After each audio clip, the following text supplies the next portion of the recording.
इसलिए हम लोग ये सोचने लगते हैं कि हम ये सोचे थे कि ये हो जाए, पर वो तो हुआ नहीं, मतलब भगवान हमारा साथ नहीं दे रहे हैं। याद रखना, आपके मन की कभी नहीं होगी, हमेशा भगवान के मन की होगी।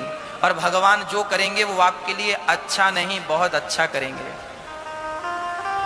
यदि जीवन में कोई तकलीफ आए तो समझ लेना कि ईश्वर आपके लिए बहुत अच्छा सोच रहे हैं, कुछ अच्छा कर। एक उदाहरण से समझाता हूं, आपको ऐसे समझ में नहीं आएगा, एक एग्जाम्पल से समझाता हूं। मैया सावधान हो ना, गपशप तो नहीं चल रही है? हाँ, अब सुनो। एक कुम्हार था। कुम्हार मिट्टी लेने के लिए खेत गया। खेत में मिट्टी पड़ी थी, उसे खोदा, फावड़े से खोद कर तगाड़ी में भरी और लाया। अब वो मिट्टी भगवान से कहने लगी, हे विधाता, बरसों से मैं खेत में पड़ी थी, अब वहां रहते रहते एक संबंध सा हो गया था, अपनापन हो गया था, और ये कुम्हार मुझे ले आया, मेरे साथ बहुत बुरा हुआ। ले तो आया, इतना ही नहीं, उस मिट्टी को कुम्हार ने पांव से रौंदा।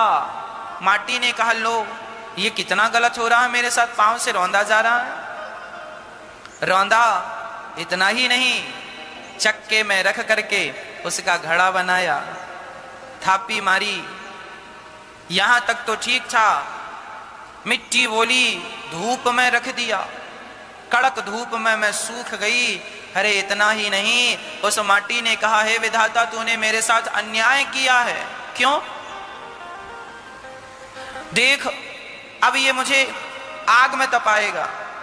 आग में रख दिया और वो मिट्टी जलकर लाल हो गई, पक गई, घड़ा पक गया। और जब पका तो बाजार में गया, लोगों ने ठोक ठोक के देखा। मिट्टी ने कहा, वाह, इतनी तपस्या करने के बाद भी लोगों ने ठोका, और कीमत कितनी दी? 20 रुपए, 25 रुपए, 50 रुपए, 100 रुपए। इतने त्याग, इतनी तपस्या की कीमत क्या लगी? 50 रुपए। घड़ा कितने का? 50 रुपए, 100 रुपए, बस। वो मिट्टी बोली, विधाता, सारा अत्याचार तूने मेरे साथ ही किया है, सारा गुनाह मेरे साथ, मैंने क्या बिगाड़ा था?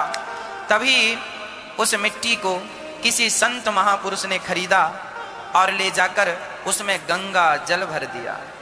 और जब गंगा जल भरा और वहां बड़े बड़े साधु संत आए और उन साधु संतों को उसका जल उन्हें परोसा गया, तब संतों ने जल पीकर कहा, वाह, कितना शीतल जल है, कितना स्वादिष्ट जल है। तब उस मिट्टी से आवाज आई, वाह, हे विधाता, आज मैं समझ गया कि जब मेरे जीवन में दुख आया था, मुझे लग रहा था तुम मेरे साथ गलत कर रहे हो, मेरे साथ गलत कर रहे हो, पर आज मुझे ठंडक मिली, आज मुझे शांति मिली कि चलो, वहां तो मैं पड़ी रहती धूप में किसी खेत में, कम से कम घड़ा बन गई हूं तो हजारों की प्यास तो बुझा रही हूं, प्यास तो बुझा रही हूं। विधाता, तुमने जो किया मेरे साथ वो अन्याय नहीं था, वो मेरे साथ तुमने न्याय किया, पर इस न्याय तक पहुंचने के लिए मुझे कितना अन्याय सहना पड़े। यदि आपके जीवन में भी कुछ अन्याय हो रहा है तो ये जरूर याद रखना कि अंत में आपके साथ न्याय होगा और उस न्याय से आप जरूर संतुष्ट होंगे। ईश्वर का सबसे बड़ा तोहफा आपके लिए वही होगा। घबराइएगा मत। जीवन में जब संकट, जीवन में जब विपत्ति, जीवन में जब कष्ट आते हैं, जीवन में जब अंधकार छाता है, तो उसके बाद खुशी का सूर्योदय, आनंद का सूर्योदय जरूर होता है। यदि अंधकार है तो प्रकाश भी होगा। बस इंतजार करिएगा। परमात्मा अपनी कसौटी में आपको कस के देख रहे हैं। धैर्य रखिएगा, हिम्मत ना हारिएगा। उस मिट्टी को आग में तपाया गया, फिर भी उसने जो जल भरा गया, उस जल को उसने गर्म नहीं किया, उसने अपने स्वभाव से ठंडा ही किया। तुम हमारे साथ कितना भी अत्याचार कर लो, पर हम अपने स्वभाव को कभी नहीं छोड़ेंगे। यह सीख लेना चाहिए उस माटी से। तुम हमें जलती भट्टी पर डाल दो, फिर भी हम तुम्हारे लिए बद्दुआएं नहीं, दुआएं निकालेंगे। विधाता, इसको सद्बुद्धि देना, इसका कल्याण करना। बस हम आपके लिए क्या बद्दुआएं निकालेंगे। इसलिए कोई तुम्हारे साथ कितना भी अत्याचार करे, उसके लिए तुम अच्छा ही विचार रखो। हे विधाता, इसे सद्बुद्धि दो। कोई कितना भी अत्याचार करे, हाँ, अत्याचार का अर्थ यह है कि हमारा पड़ोसी, हमारा अपना रिश्तेदार, यदि ये लोग हमें टॉर्चर करें, हमारा समाज, जैसे माता सीता को समाज ने टॉर्चर किया कि तुम कलंकित हो, यदि कोई विदेश का आदमी टॉर्चर करे, परेशान करे, तो उसे तो मार देना ही धर्म है, उसे तो मुंह तोड़ जवाब। आतंकवादी को तो क्षमा नहीं करना चाहिए। हम आतंकवादी को क्षमा करने की बात नहीं कह रहे हैं, आतंकवादी को तो मार देना ही धर्म है। पर अपनों को, जो आपसे जुड़े हुए थे कभी, जो आज मुकर गए हैं, इन लोगों को सहन करना ही ठीक है। समाज हमें गाली दे रही है, समाज हमें झूठा आरोप लगा रही है, वो लगाने दो। आप भगवान से प्रार्थना करो, प्रभु इन्हें सद्बुद्धि दो। हम किस किस का उत्तर देंगे, हम किस किस का जवाब देंगे? इसलिए हम भगवान के भरोसे रहें, हमारे बदले का जवाब भगवान देंगे। जब तुझसे ना सुलझें तेरे उलझे हुए धंधे, जब तुझसे ना सुलझें तेरे उलझे हुए धंधे, तब भगवान के इंसाफ पर छोड़ दे ऐ बंदे। वही तेरी मुश्किल आसान करेगा, जो तू ना कर सका वो भगवान करेगा। आप भगवान के न्याय पर छोड़ दीजिए। ईश्वर जब न्याय करता है तो बिल्कुल न्याय ही होता है, अन्याय की कोई गुंजाइश नहीं। इसलिए ईश्वर पर विश्वास जरूरत से ज्यादा होना चाहिए। कृष्ण मेरे हैं ये विश्वास बन जाए इस जिंदगानी में, श्रद्धा बन जाए, सब भगवान है यह दृष्टि बन जाए, बस फिर क्या चाहिए? अगर वो चाहे हमें तो फिर क्या चाहिए?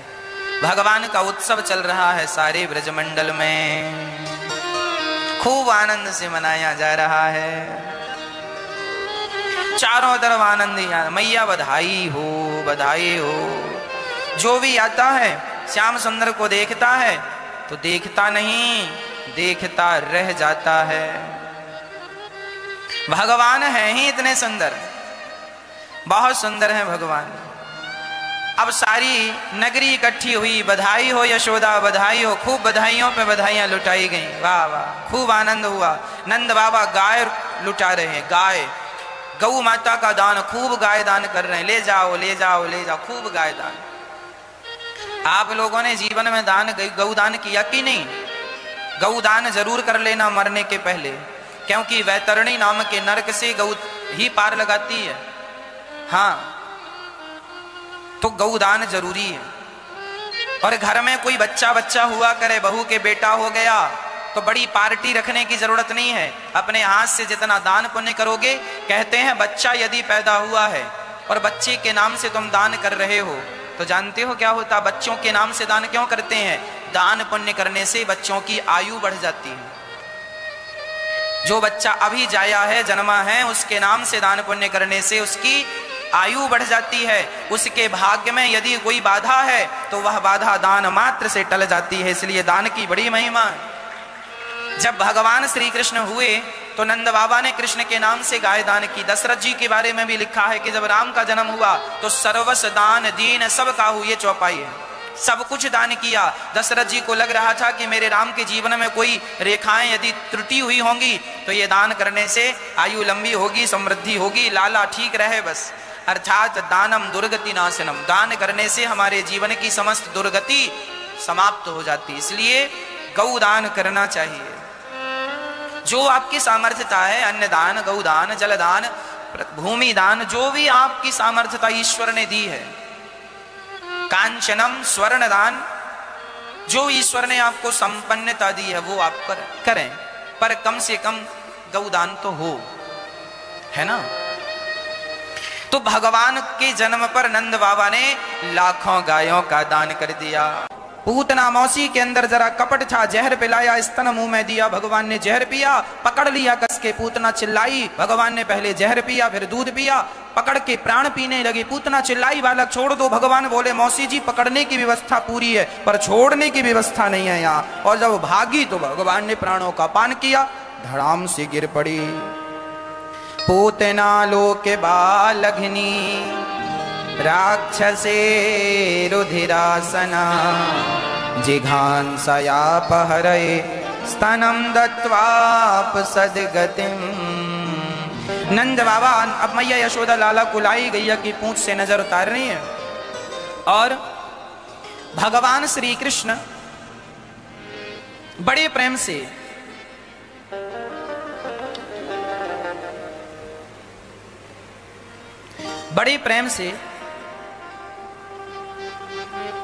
जब गए तो अच्छा हमें याद आया 5 पैसे को पंजी कहा करते, हमने अभी 1 पैसा कहा वो गलत था, 5 पैसे हमें याद आया, पंजी चलती नहीं है तो सब भूल गए। 5 पैसा मतलब पंजी उसको बोलते थे, 10 पैसा मतलब 10 पैसा, तो 5 पैसे की 1 गोली आती थी।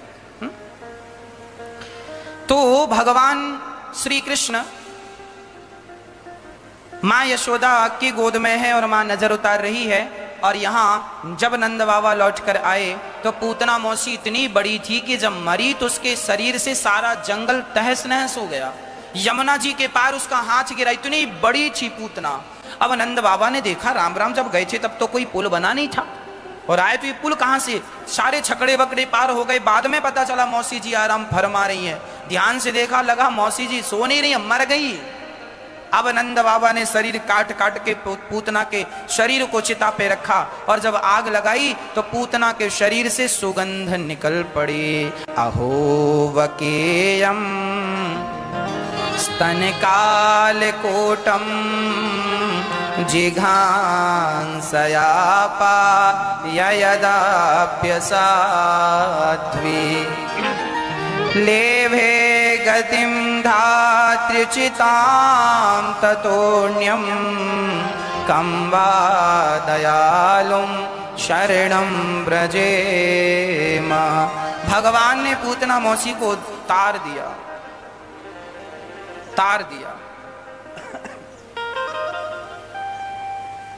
जब भगवान पूतना को वह गति दिए तब भगवान दयालु हैं यह बात प्रमाणित हो गई। पूतना के शरीर को जलाया, भस्म किया, सुगंध निकल पड़ी।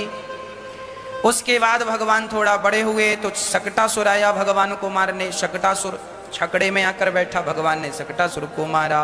फिर तृणावर्त आया, भगवान ने तृणावर्त को बवंडर के रूप में आया। भगवान मैया का दूध पी रहे थे, जमाई आई तो भगवान के मुंह में ब्रह्मांड दिखाई पड़ा। मैया को लगा क्या है, भगवान ने मुंह बंद किया, सब गायब। लाला को पालने पर लिटाया, बवंडर के रूप में आया। भगवान जी का मन भी हो रहा था कि उड़न खटोला में बैठ लेते तो मामा जी उड़ा के ले गए।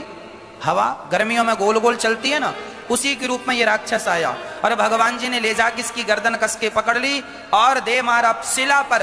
गोविंदाय नमो नमः, तृणावर्त का उद्धार किया।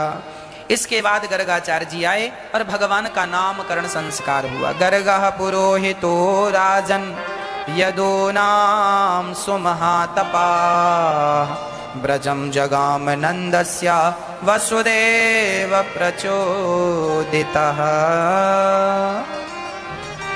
अब गर्गाचार्य जी आए जो कि नंद वसुदेव जी के गुरु थे। अच्छा, नंद बाबा के गुरु थे शांडिल्य ऋषि और वसुदेव जी के गुरु थे गर्गाचार्य जी।